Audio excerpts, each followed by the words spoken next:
We got 021 Kid and Leto Avalanche. Let's check it out. Make sure you like, comment, subscribe. You guys cast the vibe beyond. This was requested for you know what I'm saying? This shit better be hard.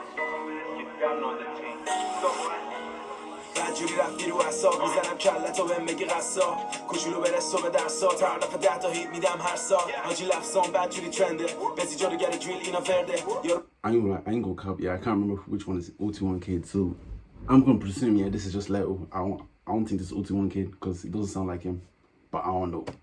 فاز میاد این کار داستانه ولی روکر و اسکل و نرده این همه شرف حقه در کونت میزنم من تقه اگه انرژیت خوب آجی هستم اگه دشمنی به کون لقه بدخوام بد شده فشاری چون دیده میاد تیتا تجاری اگه بخواد دوباره کس بگه میدم بکنن کارای اداریش دمه در سخت پیش طولانی من با آرتا بیام میشه سونامی تو من ریال چیه کسخالی مگه تو معاملاتم این پولانی درد و فاق برام خیس با بدخانه میشم گلابیس واسه کجل ندارم تخمه دیگه چون هر هفته میاد برام دیس نزیله کسخار 20 اسمم آجی نیست مثلم کف سیکس فستم ولی قول دادم و کلمو میفرستم مارکت ایرانی تو جیبمون ولی بابام گفت همیشه لوتی بمون خفنای بازی تو تیممون تو هم تکرار مثل تو تی بخون بالاخا تو لندن پر هست گنگ شد زد تونی مهره است تاپ 5 ولی هر دفعه کس میگه چند تا کس مخش میندازم بیتو میکنی هیتو تخمش لیتو پشتم قرصیم ما آرتیست شون ولی نویسین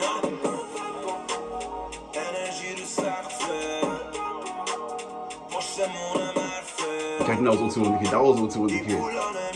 I think so. خیلی وقته کارا پانچ کارا پانچ کارا پانچ کارا پانچ کارا پانچ کارا پانچ نو گیم اومدم هانگری انقلاب پلتفرم بهم بهو گاندی سیج با یه استایل جامپی پریدم مترف نبودش بانجی بدخام لای ویتام پانچی ترکیب Bro, this must be 021. This must be 021 now, because this sounds so familiar.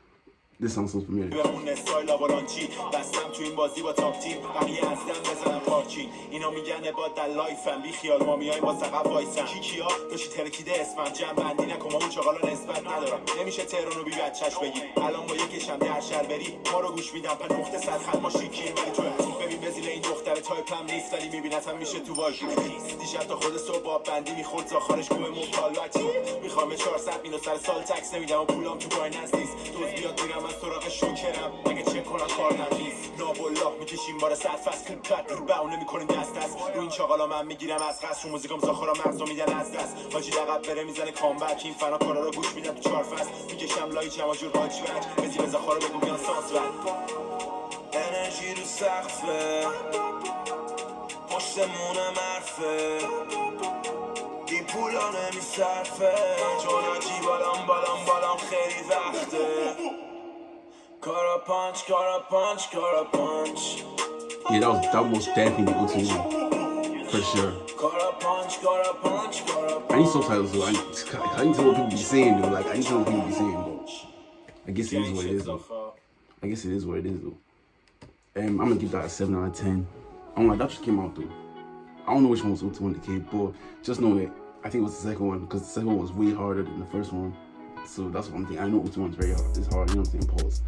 But anyway, I hope you guys enjoyed this video. Make sure you like, comment, subscribe. You guys cast the vibe beyond. Y'all know the deal. You know what I'm saying? Make sure y'all send me more music in the reaction in the comments below. You know what I'm saying? And you know what I'm saying? With that being said, we out of here.